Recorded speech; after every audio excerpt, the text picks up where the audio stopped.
अस्सलाम वालेकुम, welcome to KHR services. Friends, कैसे हैं? खैरियत से? आज हमने strategy number 3 and strategy number 4 और अगर हो सका तो स्ट्रेटजी नंबर 5 भी आपके साथ शेयर कर दूंगा आज की वीडियो में। और तकरीबन आज हम इसको फेसबुक मार्केटिंग को कंप्लीट करने की कोशिश करेंगे। तो आज की जो थर्ड स्ट्रेटजी नंबर थर्ड है ना, वो ये है कि आपने क्लाइंट के जो कंपेटिटर ग्रुप्स ज्वाइन करने हैं। तो ग्रुप्स आपने कैसे ज्वाइन करना है, ये भी एक स्ट्रेटजी है। एक बिल्कुल इससे अंदर डीपली इसकी बात है। ये नहीं कि टोटली आपने ग्रुप ज्वाइन कर लेना है और वहाँ पे जाके लिंक्स वगैरह शेयर करते रहना है। तो इस तरह से कुछ नहीं होगा और ना ही कोई बंदा अलाउ करता है आपको ग्रुप्स वगैरह में लिंक्स वगैरह शेयर करना। तो इसकी स्ट्रेटजी क्या है, ये हम आज सीखेंगे और उसके बाद स्ट्रेटजी नंबर 4 के बारे में बात करेंगे। तो स्ट्रेटजी नंबर थर्ड के बारे में हम चलते हैं आगे। तो हमारा जो क्लाइंट है, हमने बात कर दी थी कि रियल एस्टेट का, रियल एस्टेट एजेंट है। तो हमने रियल एस्टेट फेसबुक का पेज तो उसका फाइंड किया था, गूगल से जाके किया था। तो क्या हम उसका ग्रुप भी गूगल से ही फाइंड करेंगे या उसकी बाकी डिटेल्स भी गूगल से ही फाइंड करेंगे? जी, तो गूगल से हम फाइंड कर सकते हैं, लेकिन यहाँ पे फेसबुक भी हमें एक ऐसा मेथड देता है जिससे हम उसकी लोकेशन वाइज ग्रुप्स निकाल सकते हैं। तो ये हमें यहाँ से बेनिफिशियल हो सकता है और ज़्यादा हम गूगल से भी निकाल सकते हैं, जहाँ पे अच्छी ग्रुप्स मिल जाते हैं हमें ज़्यादा, जिनमें ज़्यादा ऑडियंस होती है। तो सबसे पहले हम यहाँ से इधर से ही फेसबुक से ट्राई करते हैं जी। रियल एस्टेट एजेंट्स, मैंने रियल एस्टेट एजेंट्स लिखा और यहाँ पे नीचे आया तो ये ग्रुप्स आ रहा है जी, आपको नज़र ग्रुप्स आ रहा है। तो ग्रुप्स के नीचे ये आपको सिटी नज़र आ रही है। सिटी पे क्लिक करें और यहाँ पे लिखते हैं जी न्यूयॉर्क। न्यूयॉर्क लिखते हैं या जो भी आप लिखना चाहें। आपका जहाँ का क्लाइंट है वहाँ से आपने उसके कंपेटिटर्स को पिक कर लेना है। तो अब आगे देखें जी, क्या नज़र आ रहा है आपको? ये देखें जी, रियल एस्टेट कम्युनिटी यूएस से। तो इसके मेंबर्स आ रहे हैं जी 440K मेंबर्स इसके आ रहे हैं और 10 पोस्ट अ डे आ रही है। मतलब ये एक्टिव ग्रुप है और इसमें इतने मेंबर्स हैं, 4,40,000 इसके मेंबर्स हैं। तो ये एक सूटेबल ग्रुप बनता है। उसके बाद अगर ये देखें तो ये 4.6K आ रहा है। ये देखें तो ये आ रहा है जी 10K, इसमें 10,000 आ रहे हैं जी मेंबर्स। और उसके बाद अगर नीचे देखें तो ये भी 10,000 मेंबर्स और ये 24,000। आपने इस तरह से 15 इस तरह के जो ग्रुप्स हैं 15 से 20 आपने ज्वाइन कर लेने हैं, क्योंकि एक दो ग्रुप से आपका काम नहीं चलने वाला। आपने 15 से 20 ग्रुप्स ज्वाइन करने हैं और उनको उनके साथ वर्क करने की स्ट्रेटजी क्या होगी कि एक दिन आपने 2 से 3 ग्रुप्स या 4 से 4 में एनरोलमेंट करनी है, उन पे काम करना है। ठीक है, जब उन पे काम कर लें, अगले दिन दूसरे 3 से 4 ग्रुप्स उठा लें, उससे अगले दिन दूसरे 3 से 4 उठा लें और ऐसे आपके 20 अगर ग्रुप्स होंगे तो 5-6 दिनों के बाद पहले 4 ग्रुप्स की बारी आएगी दोबारा। तो इस तरह से आप बिल्कुल स्पैमिंग नहीं होगी आपकी। और आपने अभी इसको यूज़ कैसे करना है, ये मैं आपको मेथड बताने जा रहा हूँ। तो अभी हम इस ग्रुप को, सबसे पहले तो हमने इस ग्रुप को ओपन करना है। मैंने इस ग्रुप को ओपन किया तो ये ग्रुप आ गया जी। ये अभी पब्लिक ग्रुप है, प्राइवेट होता तो यहाँ पे कोई चीज़ नज़र ना आती। ये पब्लिक ग्रुप है, आप इसे ज्वाइन कर सकते हैं। यहाँ पे आप सिंपली ज्वाइन करेंगे, इनके क्वेश्चन हुए तो क्वेश्चंस का आंसर दें, वरना सिंपली ज्वाइन कर लें। ज्वाइन करेंगे तो ये हमारे पास ये नीचे आ रहे हैं जी इसके, ये कुछ लोगों ने रियल एस्टेट की चीज़ें शेयर की होंगी। तो आपने क्या करना है, इंगेजमेंट्स कैसे आपने बनानी है कि आपने इन ग्रुप में आना है। मैं आया ग्रुप में, मैंने ज्वाइन किया। ठीक है, मैंने ग्रुप ज्वाइन किया तो मैं इधर इसकी पोस्ट पे कमेंट कर देता हूँ जी, वेरी नाइस, या कोई भी अच्छा सा कमेंट कर देता हूँ। तो ये अभी मैं तो इसमें एनरोल नहीं होती, बोलता है कि आप एनरोलमेंट लें पहले तो तभी होगा। तो मैं एनरोलमेंट नहीं लेना चाहता। आप यहाँ पे सिंपली पहले एक पोस्ट बनाएंगे। ठीक है, एक पोस्ट आपने बना ली, बल्कि पोस्ट बनाने से पहले आप कमेंट में आएँ। कमेंट्स में आप आएंगे, सबसे पहले आपके प्रोफाइल के साथ हाथ का निशान बना आएगा जो न्यू मेंबर्स का आता है। ठीक है, न्यू मेंबर्स के बाद आप कुछ टाइम जब वहाँ पे काम करने लग पड़ेंगे, आपने हर पोस्ट देखनी है। आपने हर ग्रुप के लिए 5 से 10 मिनट रखने हैं। जो ग्रुप आपका जिस दिन का होगा, आपने उसके लिए 5 से 10 या 15 मिनट रखने हैं। और 5 से 10-15 मिनट जो बहुत हैं, काफ़ी 15 मिनट बहुत बड़ी चीज़ है। तो 15 मिनट आपने ग्रुप के साथ बिल्कुल घुल मिल जाना है। तो वो क्या प्रोसीजर है, एक दिन आपने क्या करना है जी, इस ग्रुप में आए, यहाँ पे पोस्ट हैं, जो भी पोस्ट हैं आप देखें, जो आपको रेलिवेंट पोस्ट बनती हैं आप उन पे कमेंट्स करें। ठीक है, कमेंट्स आपने कैसे करना है, आपने कमेंट्स यहाँ पे प्रोफाइल बेस करना है। ठीक है, प्रोफाइल बेस करना है। प्रोफाइल बेस क्यों करना है, क्योंकि पेज बेस यहाँ पे अगर मैं यहाँ पे कन्वर्ट करूँ इस प्रोफाइल को, तो मेरा पेज है KHR सर्विसेज। तो जो इसका एडमिन है वो समझ जाएगा कि ये पेज है, तो पेज को यहाँ पे अलाउ नहीं किया जाता, पेजेस को ये रिमूव कर देते हैं। तो फिर आप बैन हो जाएंगे और दोबारा आप इस ग्रुप में आ भी नहीं सकेंगे। तो आपने क्या करना है कि एज अ प्रोफाइल यहाँ पे एडमिशन लेना है और एज अ प्रोफाइल ही इसमें काम करना है। ठीक है, तो आप अगर तो आपके क्लाइंट की प्रोफाइल जो है और पेज जो है वो सेम नेम है, मतलब उसके नेम पे ही उसका पेज है, तो फिर तो कोई मसला नहीं, फिर तो आप उसी को यूज़ कर सकते हैं। लेकिन अगर आपका जो क्लाइंट है उसका नेम अलग है लेकिन जो उसका बिज़नेस है वो अलग है, जैसे कि मेरा नेम साकिब रहमान है लेकिन मेरा जो बिज़नेस है वो KHR सर्विसेज है, तो आपके भी क्लाइंट का अगर इसी तरह से हो तो फिर तो आपने एज अ प्रोफाइल यहाँ पे ऐड होना है। अब आप पूछेंगे कि क्लाइंट की प्रोफाइल तो हमारे पास नहीं होगी, तो क्लाइंट की प्रोफाइल की आपको ज़रूरत नहीं, आपने अपनी प्रोफाइल के साथ ही ऐड होना है, क्लाइंट की प्रोफाइल की ज़रूरत नहीं है। तो आपने यहाँ पे ऐड होना है, तो अगर उसका पेज प्रोफाइल सेम है तो फिर तो आप पेज के ज़रिए ऐड हों तो वो बेस्ट होता है। तो आपने क्या करना है जी, यहाँ पे आप आए, सिंपली आपने कमेंट दे दिया, नीचे गए 2 से 3 पोस्ट पे और पे कमेंट दे दिया, ठीक है। अब अगले दिन आपने आके क्या किया जी, आपने आके यहाँ पे आए पोस्ट क्रिएशन पे, और पोस्ट क्रिएशन पे आके कोई सी भी सिंपल पोस्ट कर दी, जैसे कि कोटेशन लिख दी। यहाँ पे कोई भी आप कोटेशन लिखते हैं, यहाँ पे गूगल से आए कोटेशन उठाएं, उसे कॉपी करें, यहाँ पे आके पेस्ट कर दें, कोटेशन करके आप लिख के और उसे पोस्ट कर दें, ठीक है। कोटेशन आपने लिख दी। अब उसके बाद 2 से 4 दिनों के बाद या अगले दिन, उसी कोटेशंस के अगले दिन आपने क्या करना है जी, आपका थोड़ा सा इसमें ट्रस्ट बिल्ड हो जाएगा। तो इसमें ट्रस्ट बिल्ड करने में थोड़ा सा टाइम लगता है, तो आपने 2 से 3 पोस्ट ऐसी करनी है, ठीक है। 2 से 3 पोस्ट एक दिन ही नहीं करनी है, अलग-अलग दिनों में आके करनी है।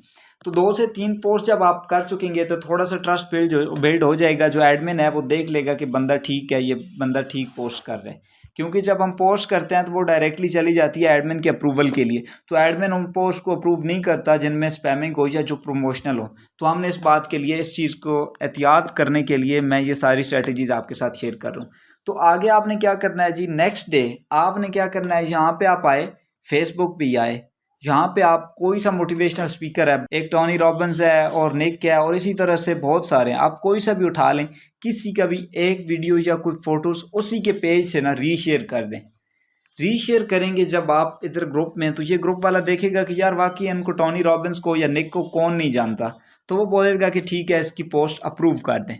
अब 2 से 3 पोस्ट, एक दिन आपने टोनी रॉबिन्स की कर दी, अगले दिन आपने निक की कर दी।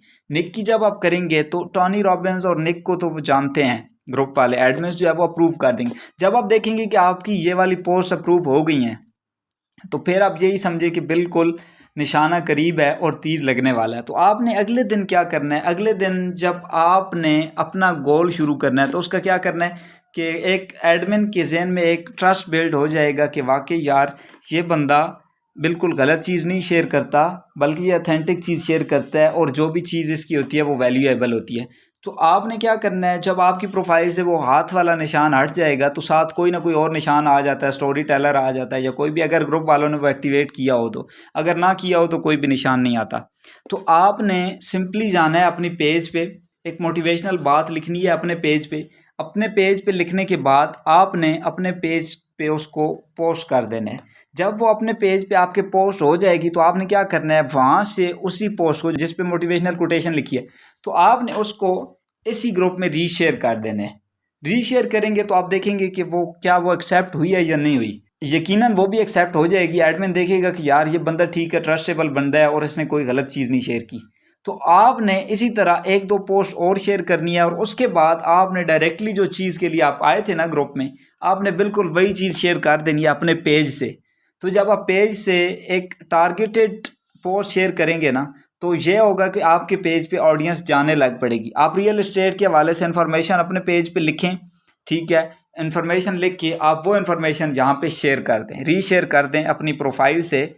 तो बंदा जो समझेगा कि ठीक है ये बंदा कोई गलत चीज़ नहीं शेयर कर रहा, उसे नहीं पता चलेगा कि ये अपना पेज प्रमोट कर रहा है या किसी और का। तो आपको क्या फ़ायदा मिलेगा कि यहाँ पे ऑडियंस है, ऑडियंस देखेगी, आपके साथ इंटरेक्शन होगी ऑडियंस की, और ऑडियंस आपके पेज पे चली जाएगी और हमारा जो गोल है वो अचीव हो जाएगा। तो यकीनन ये पूरा प्रोसेस थोड़ा सा क्यूरियस है, लेकिन ये आपको बिल्कुल समझ आ गया होगा। मैंने बिल्कुल आसानी से और आसान लफ्ज़ों में आपको समझाया है, तो यकीनन आपको ये बात समझ आ गई होगी। और अगला जो हमारा जो सबसे मेन टारगेट है, जो मेन टारगेट होता है, जो विदाउट एनी, जिसमें ज़्यादा मेहनत नहीं लगती बल्कि कम से कम मेहनत लगती है जी। तो नेक्स्ट स्ट्रेटजी हमारी क्या है जी, स्ट्रेटजी नंबर 4, जिस पे हमारी कम से कम मेहनत लगती है, कम से कम एफर्ट्स लगती हैं, तो और वो स्ट्रेटजी बड़ी कमाल की है। तो वो है जी हैशटैग्स। हैश टैग्स के हवाले से आपने सुना भी होगा पहले, और जो न्यू बंदे हैं उन्होंने शायद ना भी सुना हो कि हैश टैग्स क्या होते हैं। तो हैश टैग्स ये होते हैं कि मैं आया फेसबुक पे, मैंने आके लिखा जी रियल स्टेट, ये मैंने रियल एस्टेट लिखा तो ये नीचे सारे इसके हैश टैग्स इसी के रिलेटेड आ रहे हैं जी। मैंने यहाँ पे रियल एस्टेट एजेंट यहाँ पे क्लिक कर दिया। अभी आप देखें तो इस पे देखें जी 714 के 7,14,000 लोगों ने ये हैश टैग्स यूज़ किया है। अब मैं नहीं जानता था कि ये वाला ग्रुप कौन सा है जी, freelance graphic design jobs from home, लेकिन इस हैश टैग्स की मदद से मुझे ये चीज़ें मिल रही हैं। मैं नहीं जानता था कि ये साउथ बाय इंटरनेशनल रियलिटी ये क्या चीज़ थी, लेकिन हैश टैग्स की मदद से मुझे मिल गई। अब देखेंगे आपके हैश टैग्स यहाँ कहाँ पे इन्होंने यूज़ किए, ये देखें, ये आपको नज़र आ रहा है जी रियल एस्टेट एजेंट, जो हमने यहाँ पे लिखा है। अगर ऊपर वाली पोस्ट पे आएँ तो इसने भी यहाँ पे लिखा होगा, ये देखें यहाँ पे इसने हैश टैग्स लिखा है। बाकी ये सारे हैश टैग्स हैं जिनमें से जिस हैश टैग से भी आप सर्च करेंगे तो ये वाली पोस्ट आपको कहीं ना कहीं मिल जाएगी। तो ये चीज़ है। उसके बाद अगर नीचे देखें तो इन लोगों ने भी, ये भी इसने पूरी डिटेल्स दी और ये साथ इसने ये वाला हैश टैग्स लगाया, बाकी हैश टैग्स भी इसने लगाए हैं। तो ये होता है जी हैश टैग्स का कमाल। हैश टैग्स बहुत ही इंपॉर्टेंट चीज़ होती है किसी भी चीज़ की रैंकिंग्स में। अब देखेंगे यहाँ पे 7,14,000 हैश टैग्स हैं, तो मैं कैसे हैश टैग्स ऐसा लगाऊं जो मैं टॉप पे आ जाऊं। तो आपने एक तो ये है कि ये देखें जो 28 जून की ये पोस्ट है, ठीक है, 28 जून की पोस्ट है। अगर नीचे आए तो ये 29 जून की आ रही है, उसके बाद नीचे आए तो 4 जुलाई की आ रही है। इसमें ज़्यादा जो पोस्ट होती हैं वो रीसेंट आती हैं, ठीक है। तो आपने ये है कि डेली बेसिस पे हैश टैग्स यूज़ करने हैं, हैश टैग्स यूज़ करने हैं। और आपने हैश टैग्स चूज़ कैसे करने हैं, अब ये क्वेश्चन है कहाँ से लेने हैं हैश टैग्स। ये ना हो कि हम अपनी जो जहन में आए वो तो हैश टैग नहीं ना होता, जो हैश टैग सर्च किए जाते हैं हमने वो हैश टैग्स यूज़ करने हैं। तो वो हम हैश टैग्स कैसे लेंगे, तो वो हैश टैग्स लेने के लिए आपके पास यहाँ पे आप आएँ तो आप लिखें जी हैश टैग जनरेटर।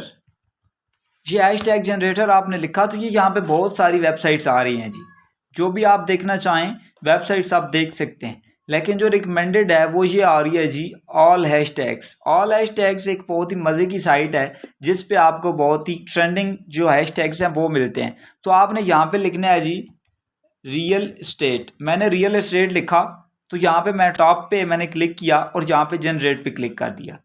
अभी जो हैश टैग्स आ रहे हैं वो आप देखें, ये यहाँ पे अगर देखें तो ये आ रहा है जी 30 रियल एस्टेट हैश टैग्स। इसमें देखें real estate agent, real estate investor, real estate life, real estate investing, और ये बाकी सारे इसमें लिखे हैं। अब अगर यहाँ पे देखें तो मोर 30 हैश टैग्स, यहाँ पे मोर 30 आ जाएंगे, ये भी 30 हैं इनमें सब में से। तो आपने क्या करना है जी, आपने जाना है वहाँ पे, ये हैश टैग्स इधर से कॉपी किया मैंने और मैं चला आया फेसबुक पे। मैंने यहाँ पे फेसबुक पे आके ये वाला हैश टैग ये ऐड कर दिया। मैंने सर्च किया तो इसमें देखिए उसमें 7,14,000 थे, इसमें 1,85,000 हैं। तो कंपटीशन कितना कम हो गया। तो ये चीज़ है, आपने इनका कंपटीशन चेक कर लेना है। अच्छा, एक तो ये आपने कंपटीशन यहाँ पे चेक कर लिया, उसके बाद दूसरा आपने चेक करना है कि इसका सर्च वॉल्यूम भी है या कोई नहीं। ये तो नहीं कि सिर्फ लोग पोस्ट किए जा रहे हैं और इसको देखने वाला भी कोई नहीं है। तो आपने क्या करना है, मैंने यही वाला सेम हैशटैग कॉपी किया और मैं यहाँ पे आ गया, मैंने लिखा गूगल ट्रेंड्स। गूगल ट्रेंड्स मैंने लिखा तो मैं इसे ओपन करता हूँ जी। ये जी गूगल ट्रेंड्स ओपन हो गया। यहाँ पे सर्च का ऑप्शन है, मैंने यहाँ पे इस हैशटैग को लगा दिया। मैंने सर्च पे क्लिक किया तो ये आ रहा है जी, ये डेटा आपके पास आ रहा है कि इसका कोई सर्च वॉल्यूम नहीं है। लेकिन इस पे यहाँ पे क्या है जी, यहाँ पे पाकिस्तान सिलेक्टेड है। तो पाकिस्तान हमने नहीं रखना, बल्कि हमने अगर उसका स्पेसिफिक एक एरिया है तो हमने स्पेसिफिक रख लेना है, वरना हम वर्ल्ड वाइड रखते हैं अगर जो नॉर्मल कैटेगरी है। लेकिन रियल एस्टेट एजेंट की बात हो रही है तो वो स्पेसिफिक कैटेगरी की है। तो अभी अगर इसका ट्रेंड आप देखें तो इसका ट्रेंड कुछ खास नहीं लग रहा। ये देखें कभी ये पीक पे चला जाता है, कभी डाउन, कभी पीक। तो इस पर आपने क्या देखना है, ये 12 मंथ्स का आ रहा है तो आपने इसका प्रीवियस 5 ईयर्स का कर लें, या जो भी आप करना चाहें आप कर लें, ठीक है जी।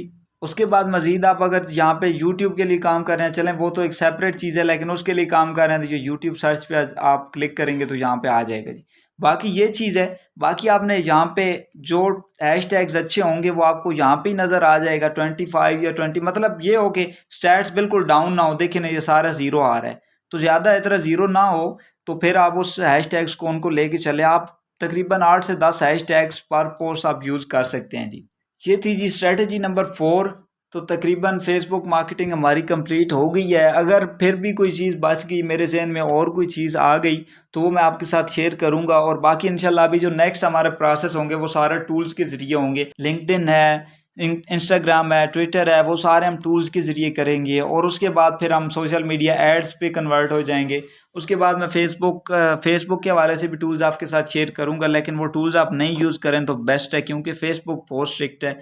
तो इसलिए मैंने आपको ऑर्गेनिक मेथड्स बताए हैं जो कि आपके लिए बेनिफिशियल हैं। तो यकीनन वीडियो आपको पसंद आई होगी। मिलते हैं नेक्स्ट वीडियो में, तब तक के लिए अल्लाह हाफिज़।